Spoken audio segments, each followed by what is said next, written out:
All right, good afternoon. My name's Greg Fenves. I'm the president of the University of Texas at Austin, and I want to thank you all for being here. This is the fourth year that the University of Texas has hosted the Texas National Security Forum. And it's events like this that have helped make UT into a focal point on discussions of key national security issues of our time. The forum brings together distinguished leaders from government, from the military, from universities, and the private sector. And at the University of Texas, we're so proud it offers such a unique opportunity to learn from one another from different perspectives and to deepen our understanding of the far-reaching and complex threats and other challenges that we face as a nation. There's an old saying that goes, "Tell me and I forget."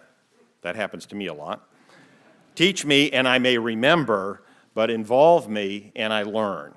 And that's exactly what the Texas National Security Forum is designed to do, especially for the University of Texas students that are here today and other community members, to get you involved so you may learn. It's an opportunity for our students to engage with those who make and carry out national security policy for the United States, to learn from them, to listen, to hear about the issues in the news. And I hope the students who are here today, and I see many of you here, become inspired and energized and motivated to further learning and research or to join leaders in national security service.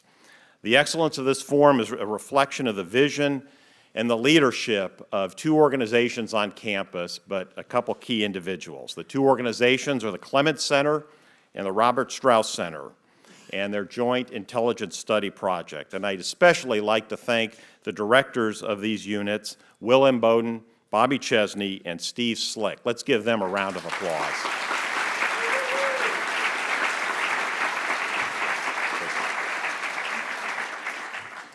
And all the staff and the faculty who have helped put this program together, we are very grateful. I'd also like to thank Stratford, the Texas National Security Network, and the LBJ School of Public Affairs here at UT for co-sponsoring this forum. Their contributions have been essential to make it as broad and as successful as it's been. And I've been very impressed with the panel and the presenters who are here with us today. We're honored to have each of you here on our campus, and we know how busy your schedules are and how demanding your work is. It means so much to us that you made the trip here to Austin. Now it is my privilege to introduce the keynote speaker for today's forum, the Director of Central Intelligence, Michael Pompeo. Director Pompeo was sworn in as the 22nd Director of the CIA in January of this year. As the Director of the CIA, his responsibilities are far-reaching and vital to the security of the United States. He leads an agency charged with intelligence collection, analysis, covert action, counterintelligence, as well as managing vital liaison relationships with foreign intelligence services. Before he became director, he was on his fourth term serving the nation as a congressman representing the 4th District of Kansas, where he served on the House Permanent Select Committee on Intelligence as well as the Energy and Commerce Committees. Director Pompeo is an accomplished businessman, having run successful companies in the aerospace and energy industries. And he served our nation as an Armor Branch cavalry officer in the U.S. Army, patrolling the Iron Curtain prior to the fall of the Berlin Wall. He's a graduate of Harvard Law School and the U.S. Military Academy at West Point. It's an honor to have you here today with us, Director, and as a token of our gratitude, we do have a special University of Texas gift for you. Now, Director Pompeo, we were chatting before the meeting, was not too happy the Longhorns beat Kansas State Wildcats last weekend. A great team from your home state. It was a close game, double overtime, classic college football game. But as a Kansan, we understand that it must have been difficult to take, but we just want you to know that we are giving you this gift in our friendly relationship between the state of Texas and the state of Kansas. So let's see. Oh, here it is. It's right here. Okay. So we have this little gift for you.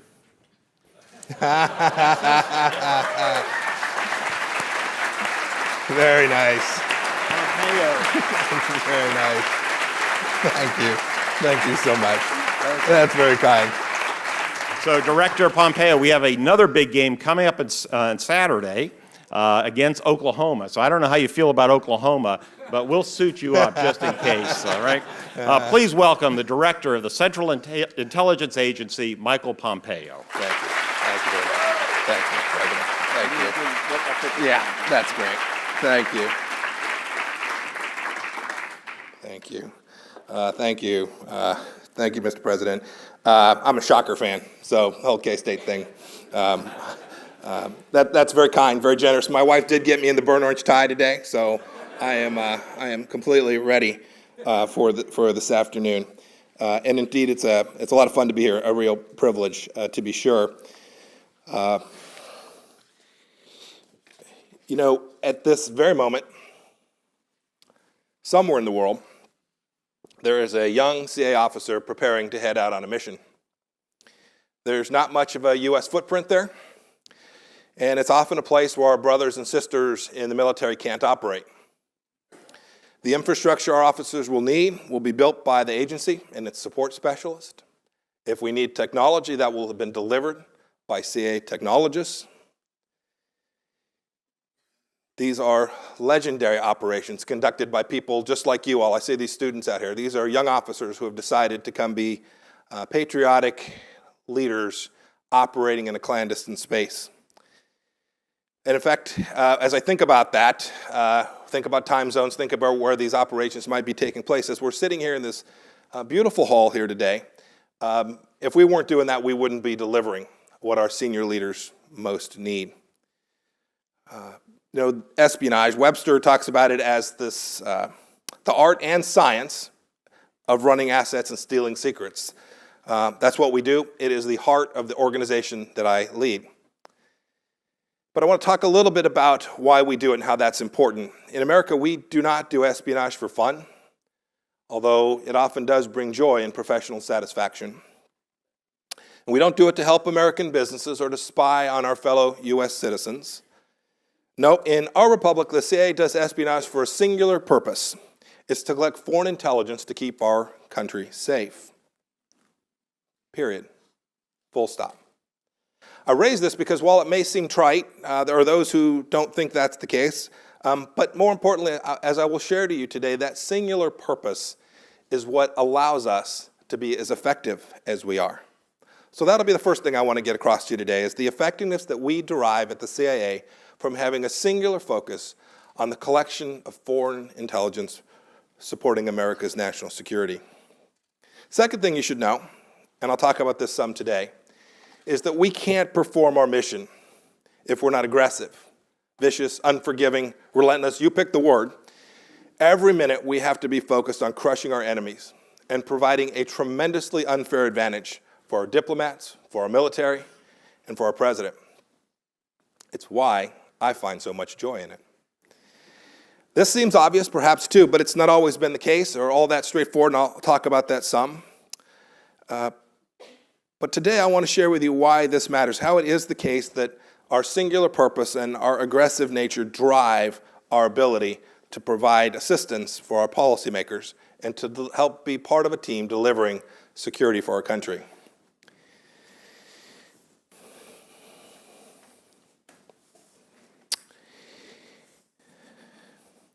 So, to begin, why does it matter? Why does it matter that we have this singular purpose?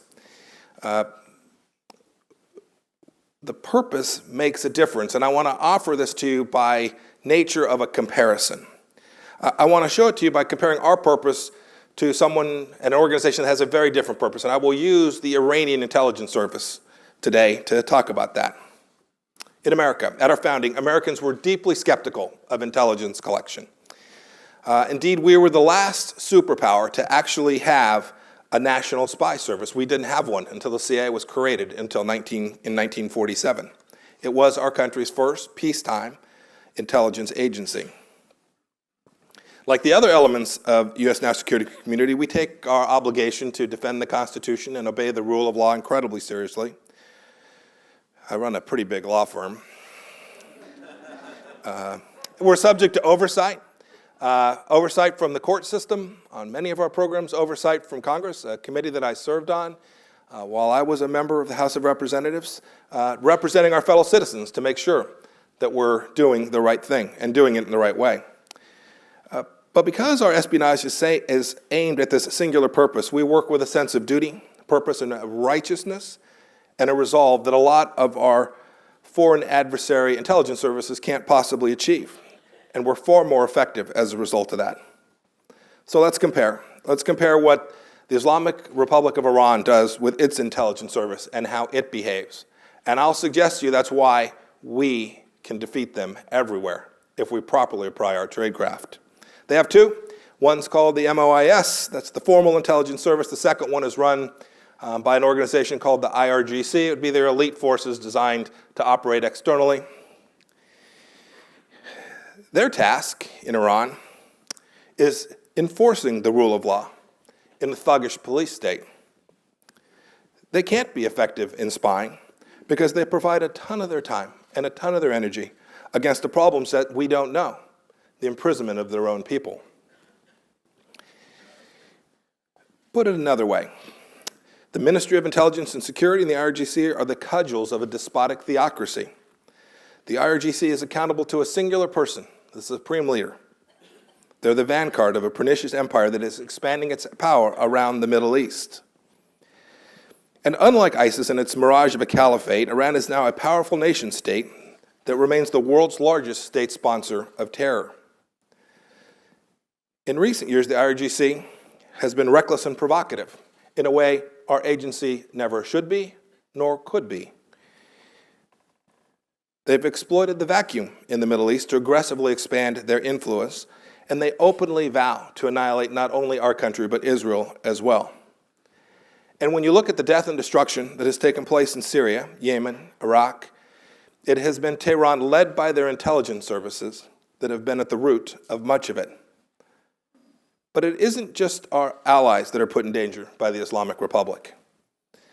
The Iranian people are as well, as are we here in America. It was only 4 years ago, if we'll all recall, that a U.S. citizen was sentenced to 25 years in prison for plotting with the Revolutionary Guard's Quds Force to assassinate the Saudi ambassador in Washington, D.C. Had the plot not been thwarted by authorities, the operation would have killed not only the Saudi ambassador in our own capital, but a host of innocent bystanders at a popular D.C. restaurant. Just this month, an American soldier serving with the 10th Mountain Division in Iraq was killed by an IED in an area controlled by Iran and its intelligence service. We don't have direct evidence to link it to them, but it's an area controlled by the Shia militants, and the design of the weapon system clearly points to a singular agent. Capturing American soldiers and taking Americans hostage, abusing human rights on a massive scale and oppressing its own people, these are the goals to which the Iranian intelligence service is put. It's a big contrast to us, and that matters.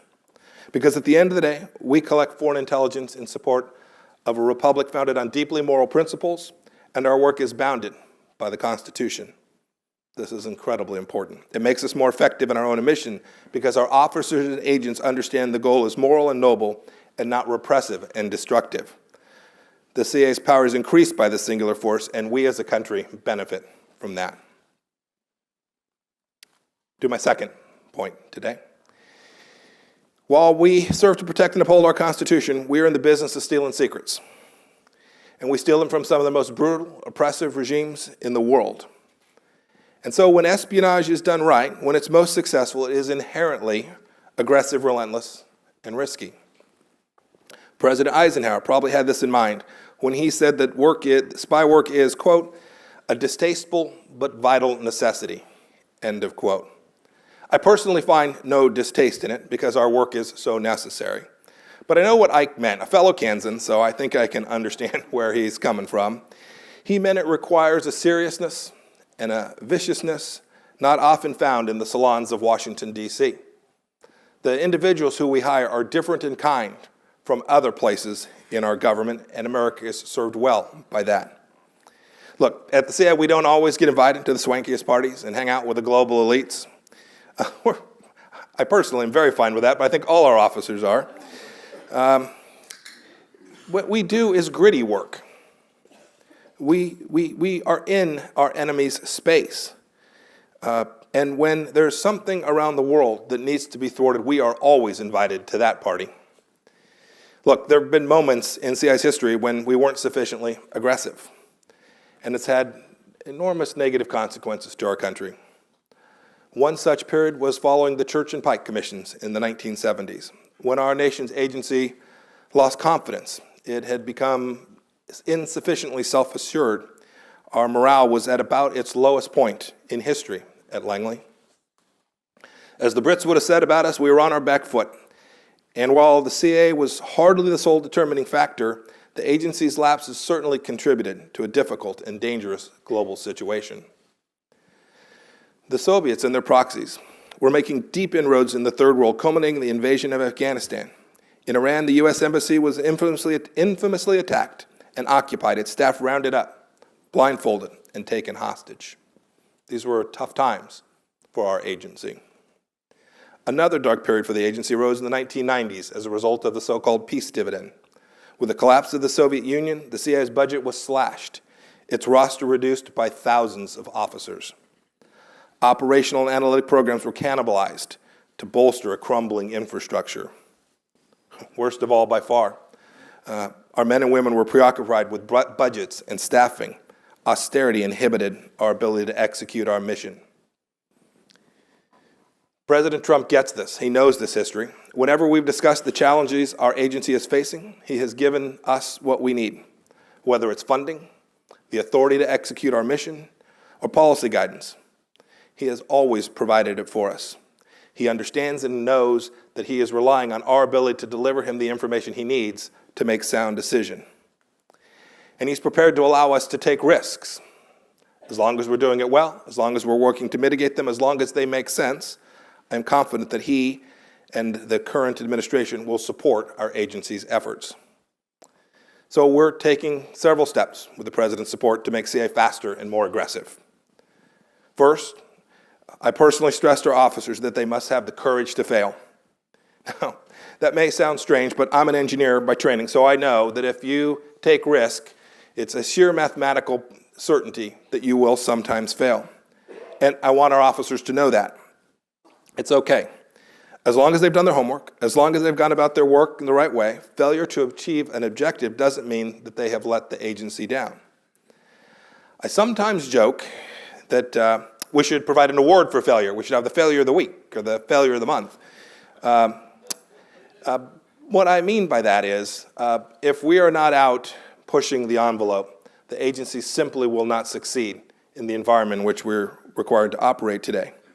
Look, I prefer success a great deal to failure, make no mistake about it. But I understand, too, that if you drill a handful of wells every now and again, you don't get the return you're looking for. And if you're afraid to drill that dry hole, if our officers are afraid to fail, you'll never take the risk necessary to get the job done. And frankly, at the CIA, tough jobs are what we're all about. It's why we were created. It's our statutory mandate. And we have to make sure our officers have the freedom and the support to tackle the really hard problems that face our country.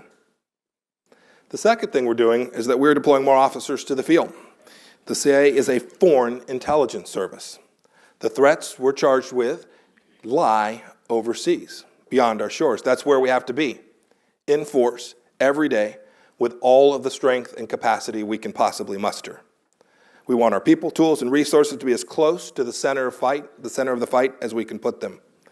That way we can seize the opportunity quickly, and we can be proactive and move to aggressively defeat our adversaries instead of reacting to them. The project you'll read about in the press will be called Field Forward. It's critical to the strategy, and I'm confident we'll build a stronger, more agile agency that will serve America well. We also benefit a great deal from our partner services throughout the world. I spend time nearly every day speaking to or meeting with liaison services who are prepared to work alongside the CIA and the American Intelligence Service to deliver on behalf of the United States. I know they're a topic of this forum, and I'm happy to talk more about it in my conversation with Steve, but they are central to the accomplishment of the agency's mission. And finally, I come from a background mostly in business. My deepest understanding of leadership suggests there is only one way for an organization to succeed. You have to push decisions down to the lowest level possible that is adding value. As many as a third of the things that came to the director's desk the day I started no longer come to me. But that's totally insufficient. If it's just me, this will be a fool's errand. I want every one of my officers to understand that if they're reviewing a project, they're looking at a task, they're evaluating a mission, they should first ask themselves, am I adding value to this decision process? If not, if you're just signing it, or you're a looky-loo, or you're just another fella or gal in the loop, don't look at it anymore. Trust the people beneath you, and then hold them accountable. Because if you delegate that authority, if you put it in the right place, if you get it to the right people, they'll make good decisions. They won't always be the decision that you would have made, but they'll have done it based on the direction, the commander's intent that you provided them. And if you support them in that, our agency will be sufficiently nimble to defeat our adversaries.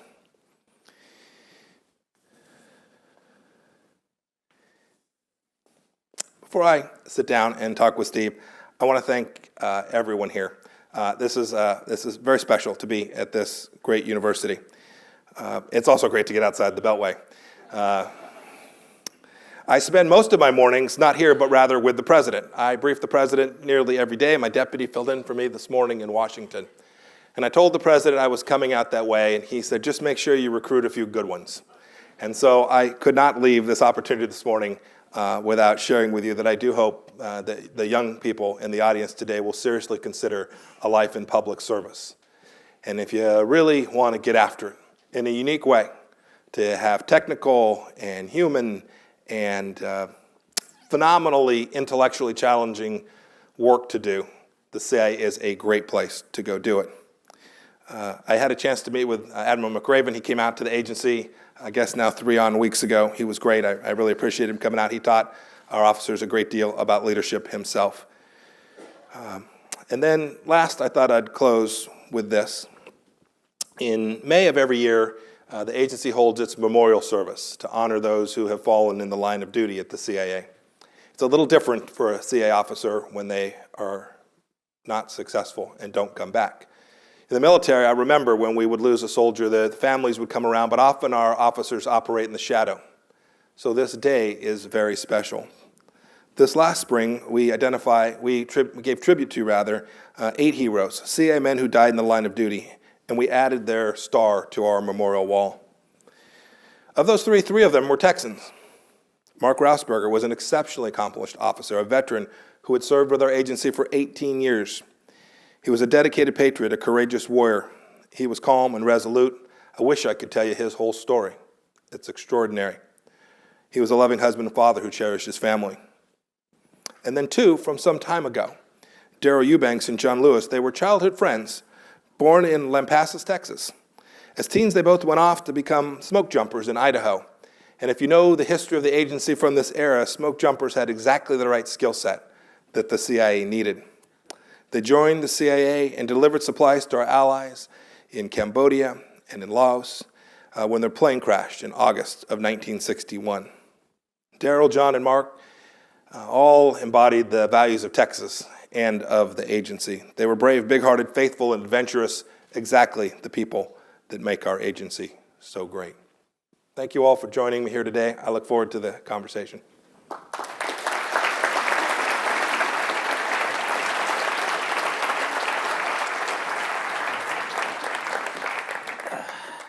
Thank you, Mr. Director. That was terrific. Thank you for those remarks.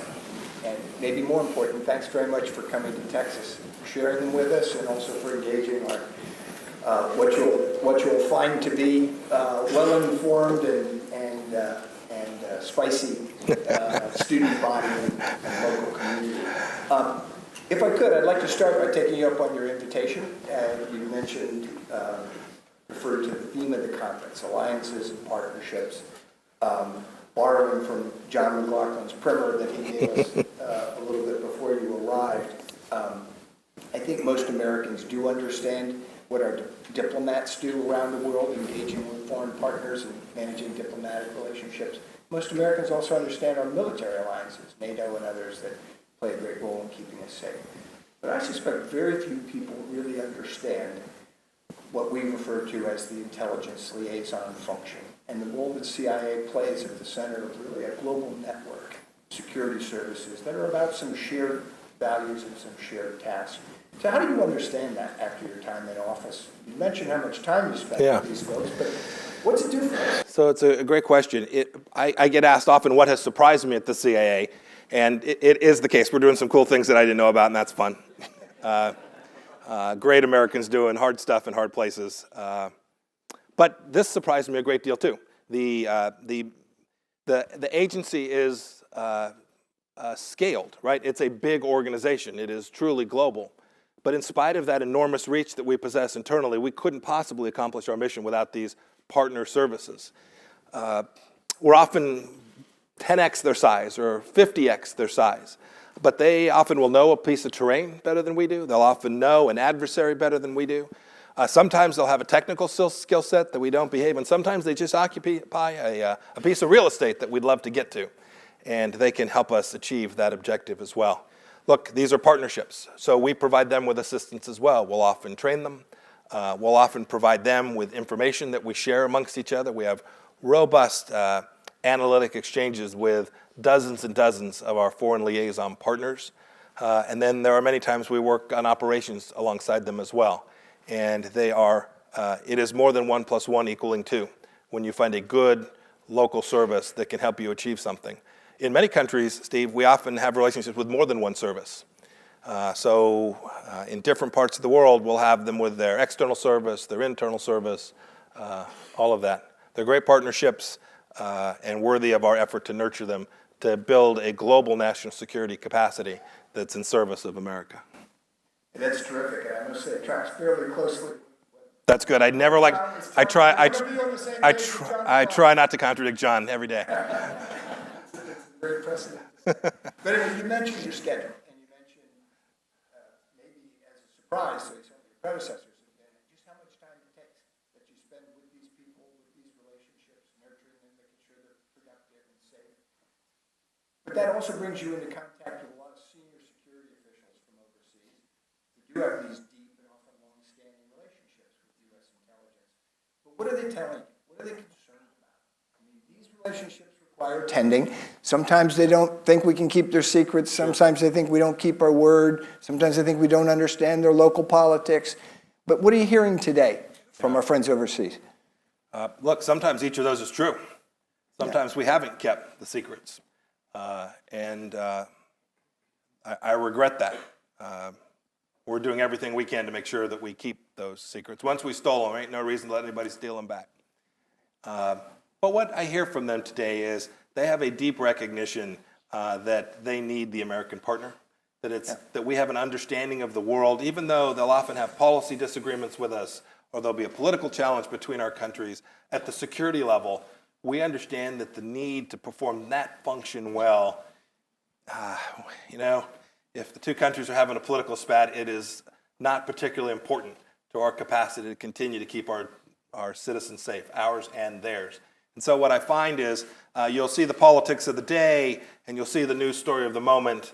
And if we're doing our jobs well as security officials, none of that will impact our ability to continue to drive to keep national security at the forefront of what we do, below the level, below the public fray, and in a way that serves our countries well.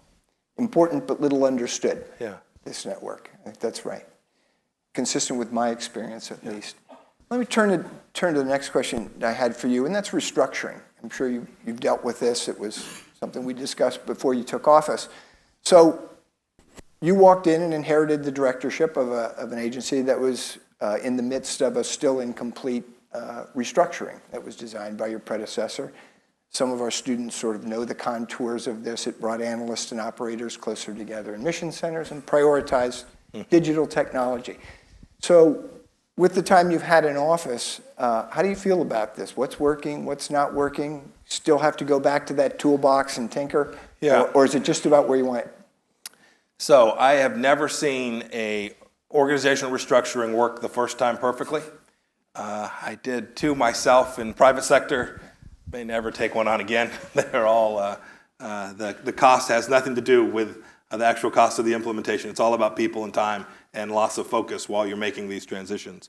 So myself, my deputy, and the team concluded we weren't going to go back and revisit that in its entirety, but rather take the field where it lay and make it better. And we hope we've done that. Pieces of it work. There's no doubt that having our analysts and the folks who conduct our operations communicating matters. It works. It's material. It's important. This has happened for decades in the agency. You would have seen this, Steve. In the field, cubicle 1 is an analyst, cubicle 2 is an operator, and you couldn't tell between the two. It hadn't happened always back in Langley, and so now that is at least partially rectified. Biggest challenge that I think came from the restructuring that hadn't settled out by the time I got there was this issue of authority and decisions. Who gets to make the call?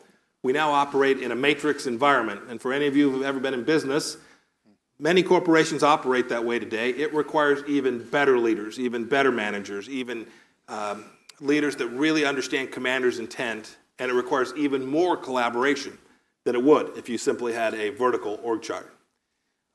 Having said all of that, I have spent most of my time preaching to the group that I have run organizations with really good people and a bad org chart, and really bad people and a good org chart, and give me the former, not the latter, every time.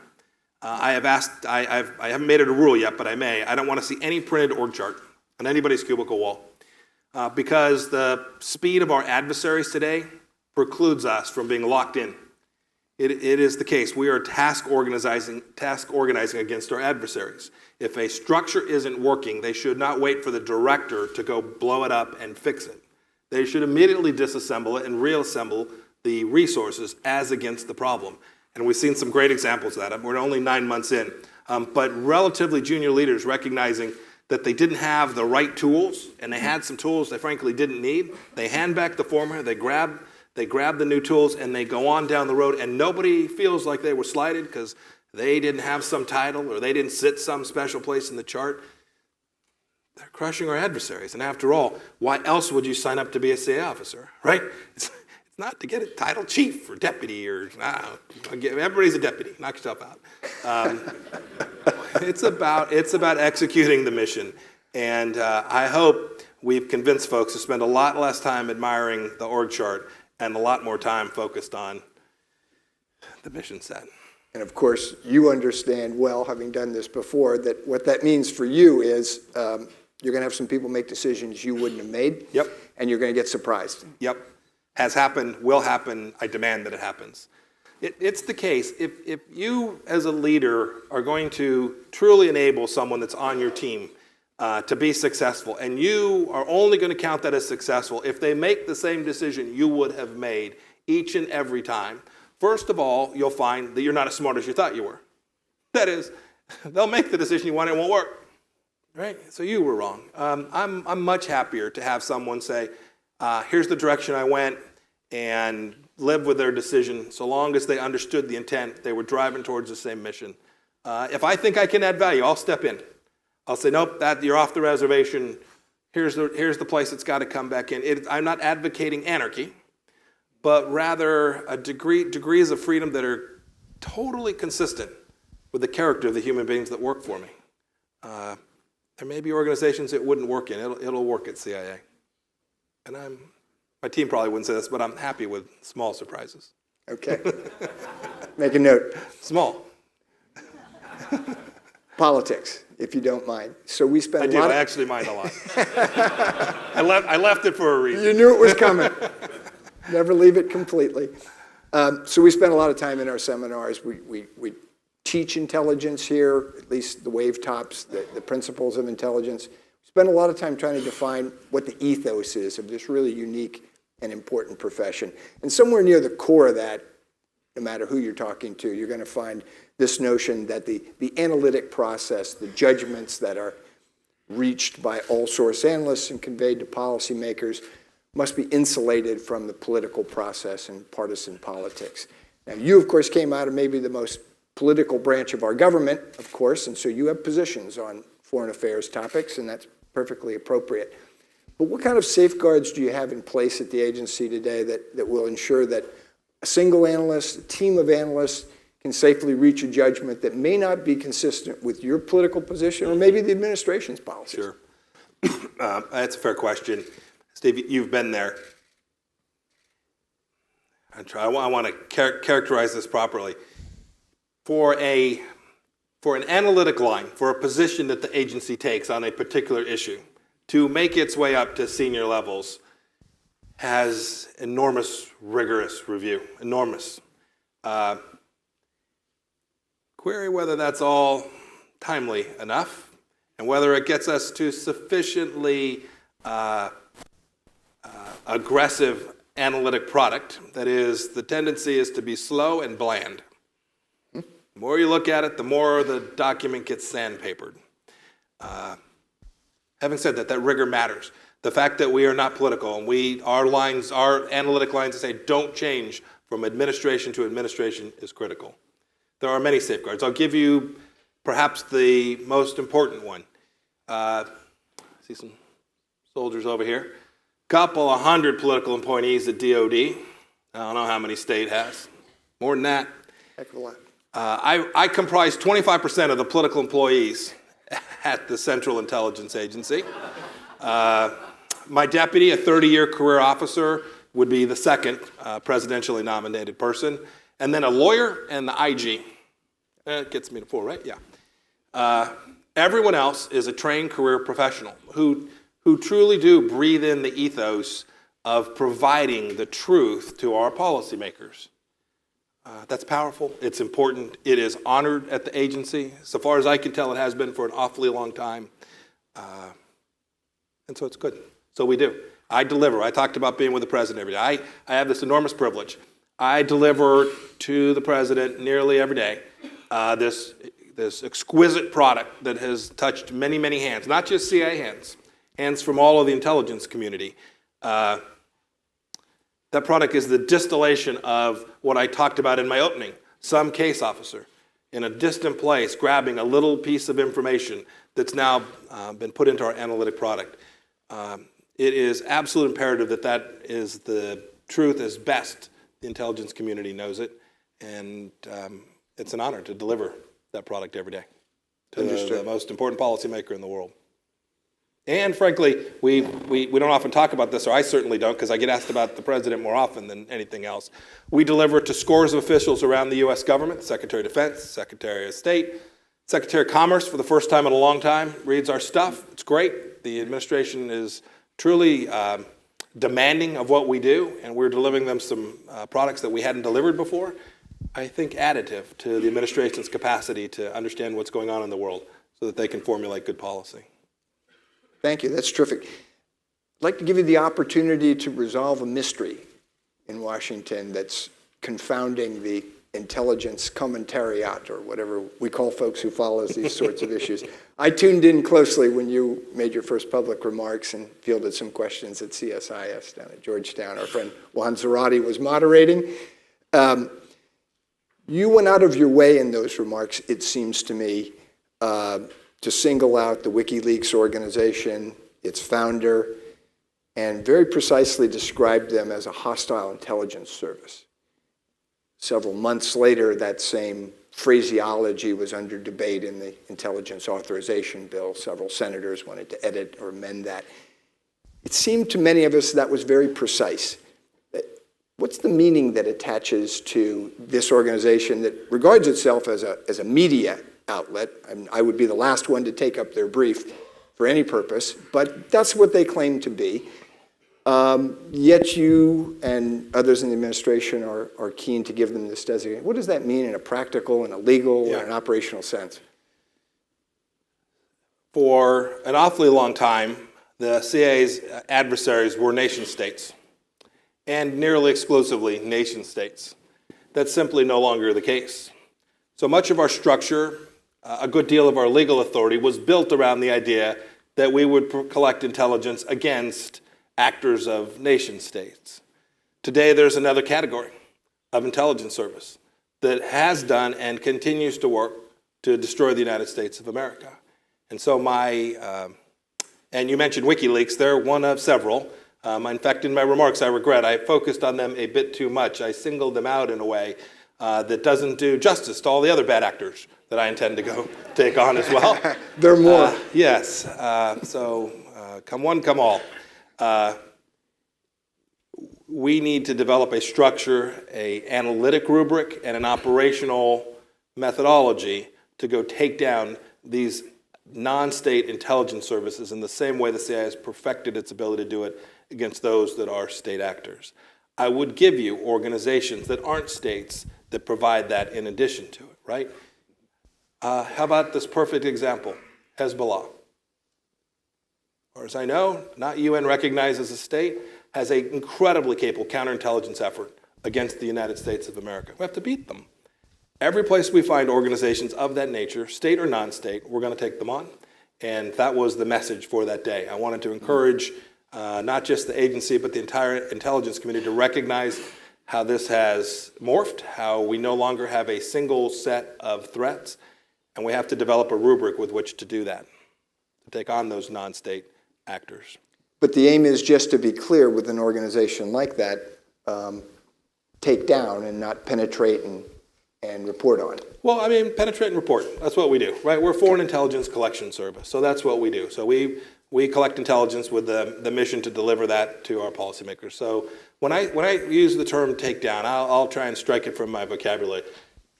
So they present a threat. They're trying to steal our stuff. So we do have to take down their capacity to perform intelligence against us. We need a robust CI effort, counterintelligence effort, against them, in addition to against our hostile intelligence services, our state actors.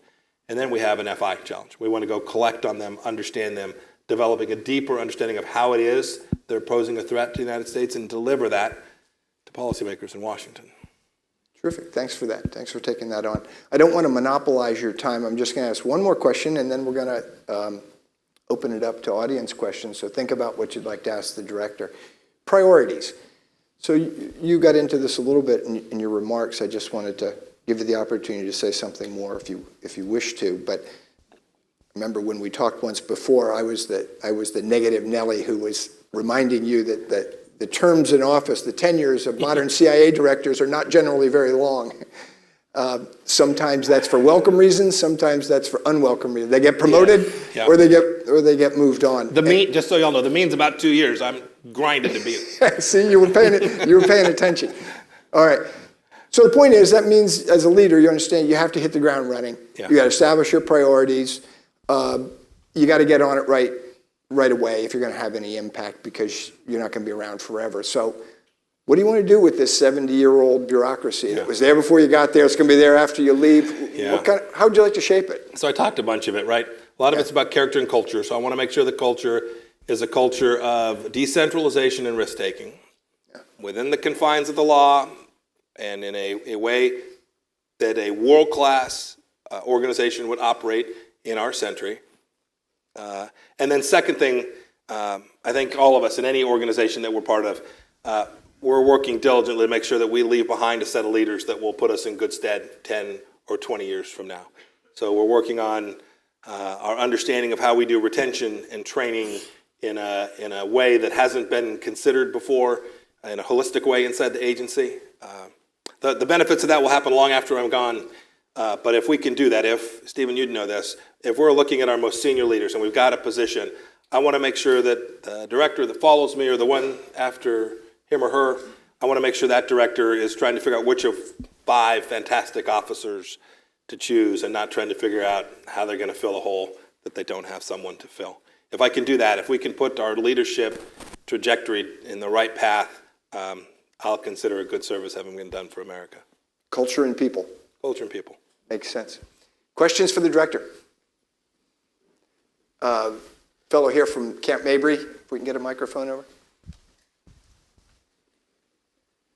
Thank you very much, and thank you for your time, very much for your time, truly. My name is Dan McKee. I'm a staff sergeant in the Army National Guard here in Texas, and what we've seen throughout the first evolution and the first discussion point, as well as the second, that reemphasized the state-to-state cooperations and partnerships, military to military.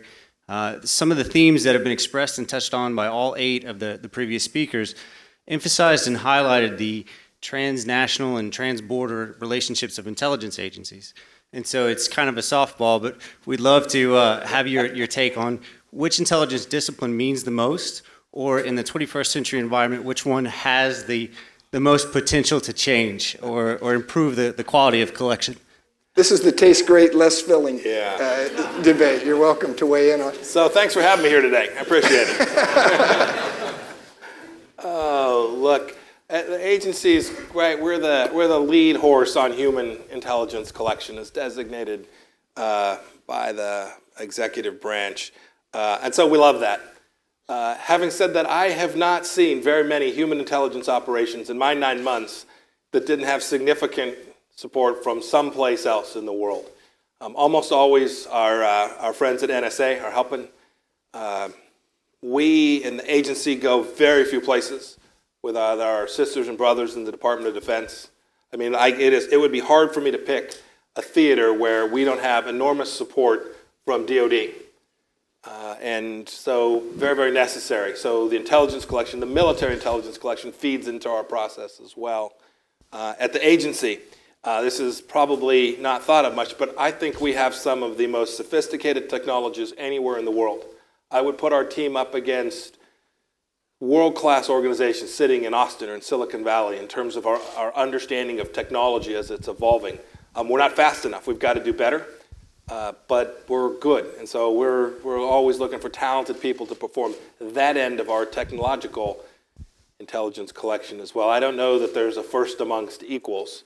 It is the case that human intelligence, just like signals intelligence has gotten harder with encryption, human intelligence has an analog to that.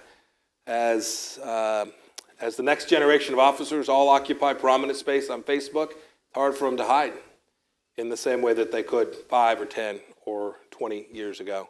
And so our tradecraft has to develop and evolve as well for us to continue to be able to put real people in tough places to get that most important information. Does that answer the question, at least in part? Thank you, Sergeant. Who do we have here? Ma'am, in the red.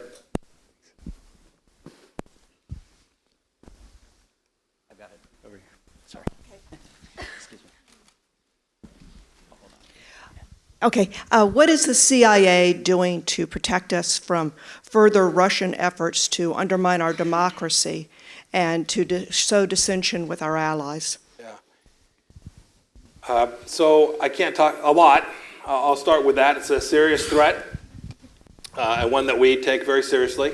I can't talk about all the efforts that we're undertaking, but make no mistake about it, the U.S. government understands the Russians' efforts. We won't stop them all, every place, all the time. I'm confident of that too, but we can do much better than we have done for the last 4, 6, 8 years. Their tradecraft has evolved. Their cyber tradecraft has evolved. The human collection has evolved as well. And we need to make sure that we, along with our partners at FBI and our partners at Homeland Security and our partners at NSA and our partners at the Department of Defense, are all working side by side to ensure that we understand not only the threat from Russia, but I mean, we've got enormous threats from Iran. We've got enormous threats from China. Perhaps those three mark the world-class high watermark. We shouldn't forget, I've now gone over an hour without mentioning the words North and Korea consecutively. I'm going to do it. They have an enormous set of cyber operations in addition to the nuclear missile threat that is much talked about. Their cyber capability is very, very good as well. We have lots of work to do to protect the homeland from those threats as well. Terrific. Larry. You may know Austin resident Larry Wright. I'm not sure you've met before.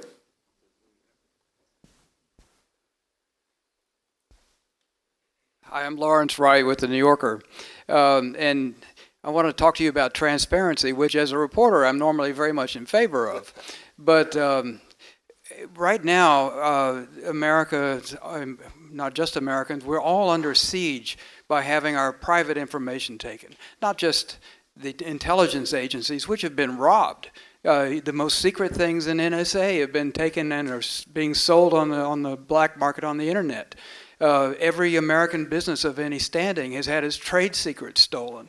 And I bet everybody in this room has lost their social security number, probably their healthcare information, all of this on the market. So my question is, how do we get to be able to have secrets once again? Not just in the CIA, but in how are we going to be able to establish a kind of privacy that we once enjoyed? Look, protection of privacy is certainly an important thing that we do at the agency. We are not the central repository of privacy protection in the United States. There are many agencies that have responsibility for that. But frankly, in America, most of that work is done in our private sector, right? One of the advantages that other countries have that aren't democracies is they have a highly centralized capacity to control information. And when you can do that, you can protect your secrets better, make no mistake about it. It is harder in a place like ours where most of the infrastructure that you speak of, data sets, information that people provide voluntarily, our medical records, most all of those are stored today in the private sector. So there's a role. The CIA has a small piece of that role to try and ensure that there is knowledge of the threat. That is, situational awareness is the beginning of protection and security and the keeping of secrets. And then we have a role too in helping understand the threat vectors so that those really tasked with protecting the homeland, DHS and others, have an understanding of sufficient depth that they can begin to help the private sector achieve the secrecy that I think everyone in this room would hope that we could see. It's tough. It's a tough world. And it's even tougher when you operate in a democracy like ours. I wouldn't trade it for a thing, but it sure does make keeping secrets more difficult. Perfect. Let me turn over this way, find a student. Mr. Curran.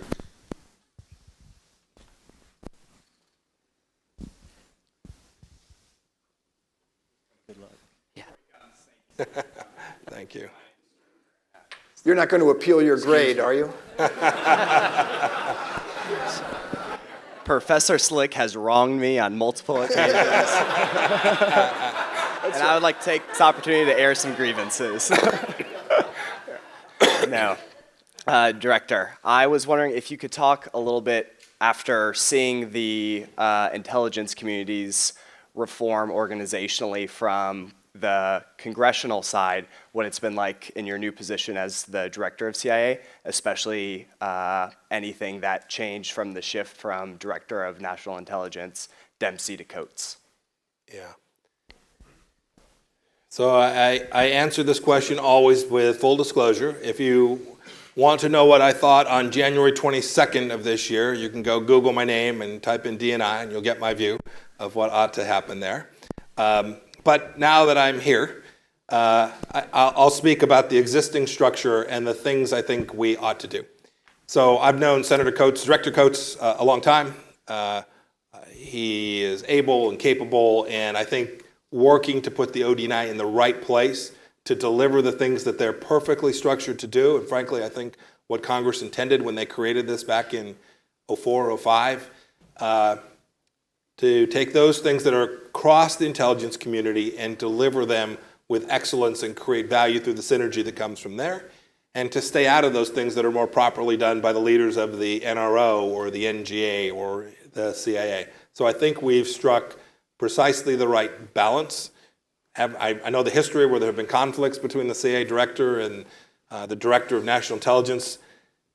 Stand by, it could happen tomorrow, but it hasn't happened yet. I don't expect that it will because we communicate frequently about what we're doing, how we're doing it, what we're trying to accomplish, and then there's not much ego there. We're trying to figure out who is best positioned to achieve that outcome, and we hand the mission to the right organization. I do hope that the administration will take a good look at the structure of the intelligence community. We're now 12 years on. I haven't seen an organization survive 12 years without the need for change in my lifetime. That implies necessarily that I think this one needs to change. I don't want to go in today what I think they are. I've certainly shared them with Director Coates. But I hope the administration will conduct a very thorough review of this and then deliver that to the folks that will make the changes, Congress, right? This is almost all statutory. And so deliver to Congress our collective assessment of the changes that ought to be made. Small, big, whatever they are. The mission set isn't about protecting the CIA or any other intelligence agency or the DNI. It's about delivering for the United States, and I think it is more than timely that we conduct a very, very complete review and then let the chips fall where they may, based on the data set. Mr. Director, may I just follow up very, very quickly on that one? This asks you to look back at a body you were previously part of, but for those of us who were involved in the 2004 legislation process and the response to the 9/11 Commission. That was a close-run thing.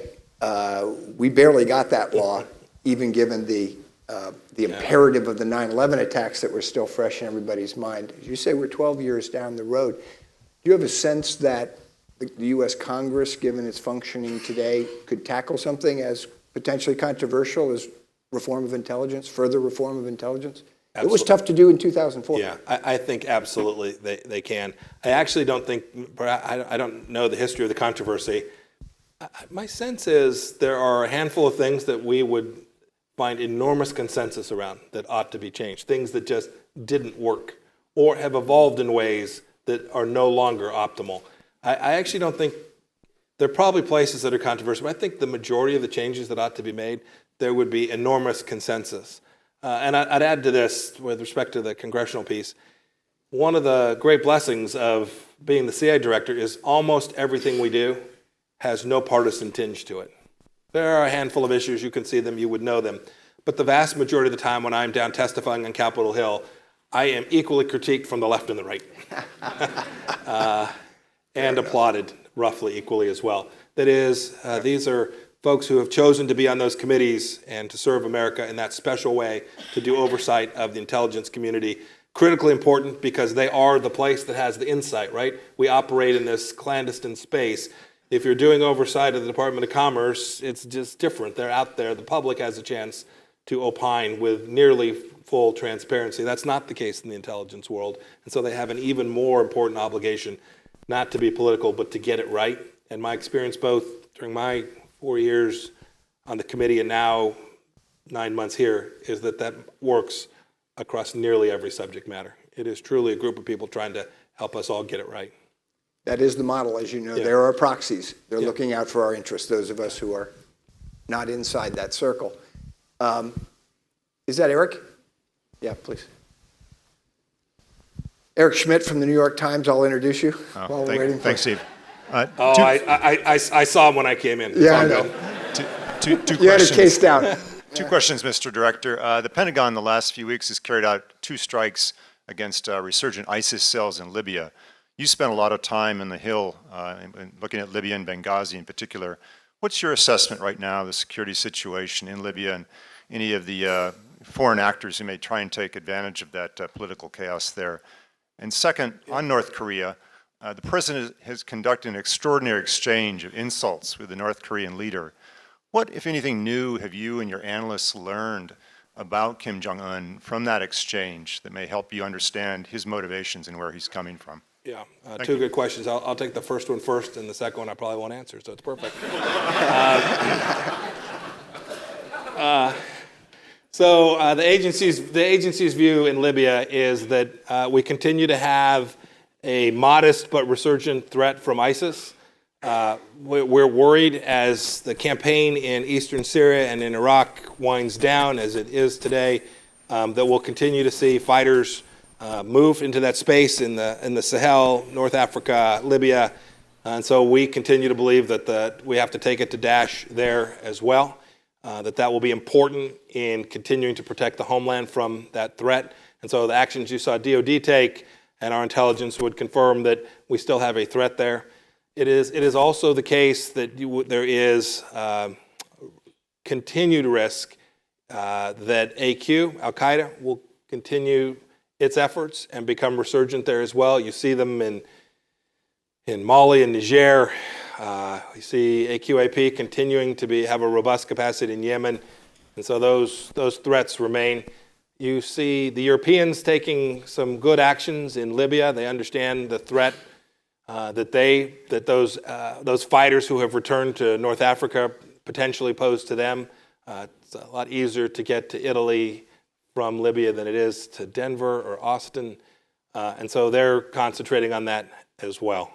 And then there's not much to add. The political situation there is incredibly fluid as well. Our analysts continue to watch as the forces of General Haftar on the east continue to make some progress, but we have not yet provided enough information to help our diplomats achieve an outcome that would be a diplomatic solution there that would be the right one for America and for the world. As for North Korea, we created in my first handful of weeks a mission center with a large group of folks very focused on this task. The president has made very clear that that the capacity of Kim Jong-un to hold America at risk from nuclear weapons is unacceptable. And the commander's intent is deeply understood by the intelligence community as well as by others in the national security community. I've heard some pundits say that there's not a military response, and I always joke by saying, that's funny, I've seen 4 of them. This is serious business, and we are intent on delivering the president with intelligence not only about Kim Jong-un, but about the leaders around him, about what's going on in the commercial space, what's going on amongst a broader set of elites inside of North Korea. I can't say much about that here today, but it is a very tough target, but one against which we have made significant progress in the last few months. Much more work to do, but we are on the cusp, I think, of delivering an analytic product to our senior leaders that would compare with some of the analysis we can do in other places around the world. Good to hear. Other students? Ma'am, here in the front.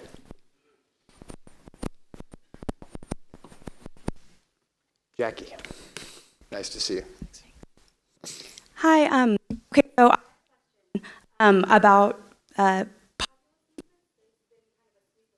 movement.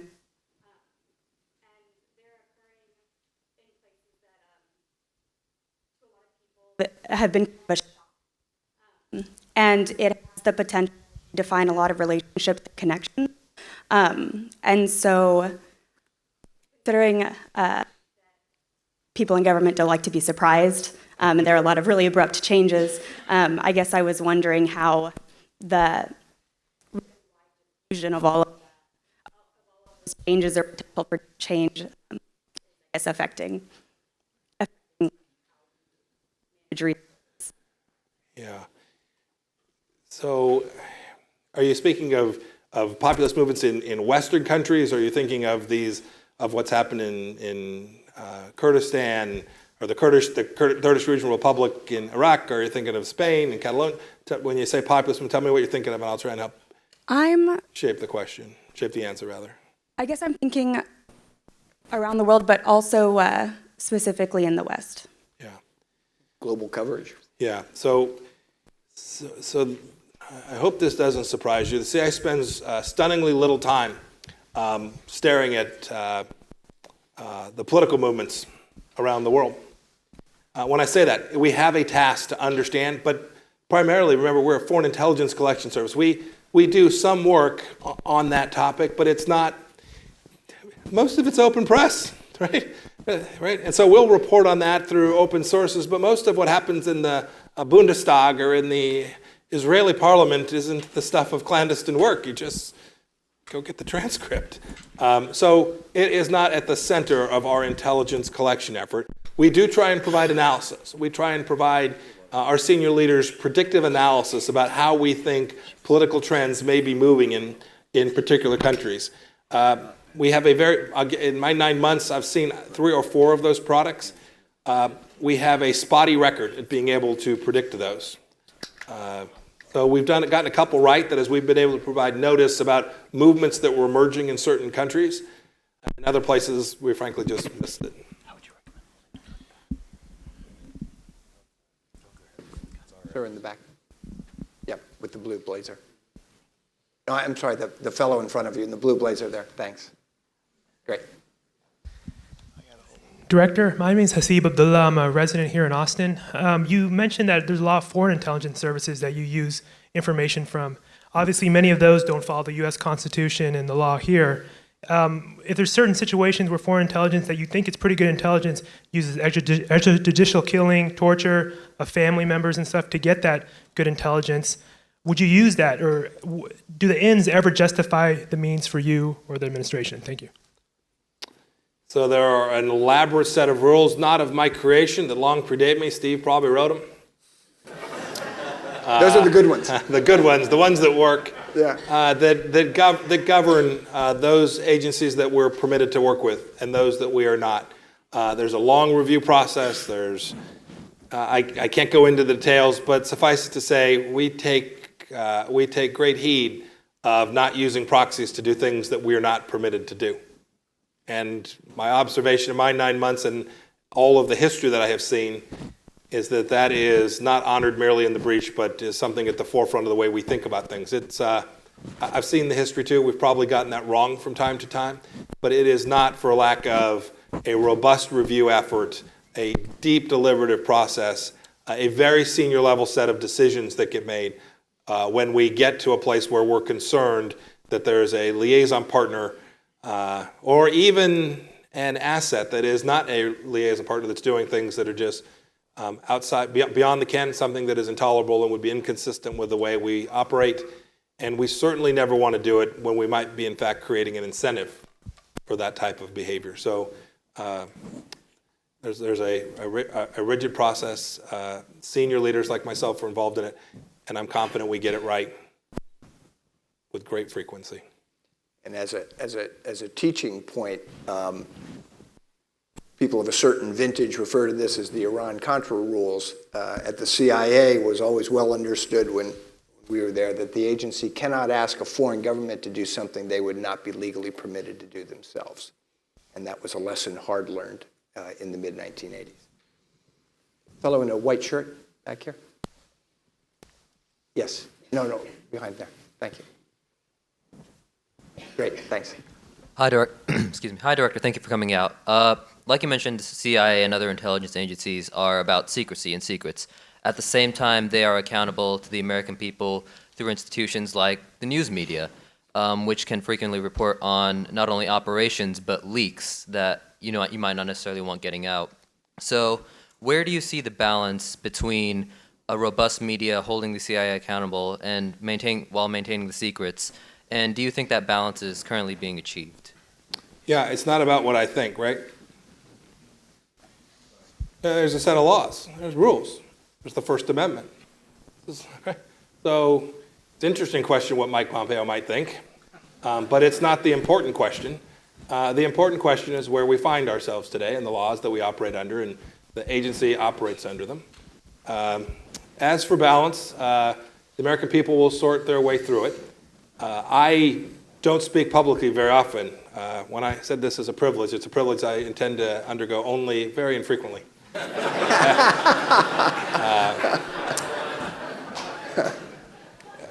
I say that when I speak, I almost always, and I left it out of my remarks this morning, but I'm ever mindful that we do have an obligation to CIA, and that is to demonstrate, not talk about, but demonstrate our activities, what we do and what we don't do, in a way that will continue to garner the trust of the American people. We have enormous authority and power at the CIA. And you all have, I think, made a really good decision to entrust that to us. We have to earn that. And to the extent possible, we need to communicate what we're doing and what we're not doing. And so when I speak, it's often in that vein. It is to talk about the things we do, the nature of the people. I don't talk about how great the officers are and the character of my officers so that when I get back to headquarters, they'll like me better. Although, if any of you are watching, You're great. But I do it because the agency is made up of people that fill this room from all walks of life, but they come in with a singular focus, right? Is to be part of this important mission. And yep, every organization's got bad apples, but I think we have fewer than our fair share by any stretch of the imagination. And so it is important that we are as transparent as we can possibly be. In every realm, I have pushed that. We're going to release some documents that my predecessor didn't want to release. I've concluded we can. We're going to do it soon, next couple of weeks. We ought to do that every place we can. And because absent that, if we don't have the trust of the American people, this authority will go away. And in my judgment, America will be ill-served if those authorities go away. Second, and this is the balance to that, I think people in the press have an obligation as well. I am deeply respectful of First Amendment freedoms, but it's the case that when a newspaper like Mr. Schmidt's newspaper publishes the name of one of our covered officers, I find that deplorable. This is a person who has sacrificed his whole life on behalf of America. We've done our darndest to keep his name secret, and a major media outlet, in spite of our request not to publish that person's name, chose to do so. Today, that's lawful, and that's fine, but it is, in my view, inconsistent with their obligation. Not a legal obligation, but one that is a moral obligation to be part of this important conversation about transparency and secrecy. If we do that right, we'll get the right balance in America. We always do. And we each, all of us, citizens, the media, and the intelligence community have an obligation to work towards that every day.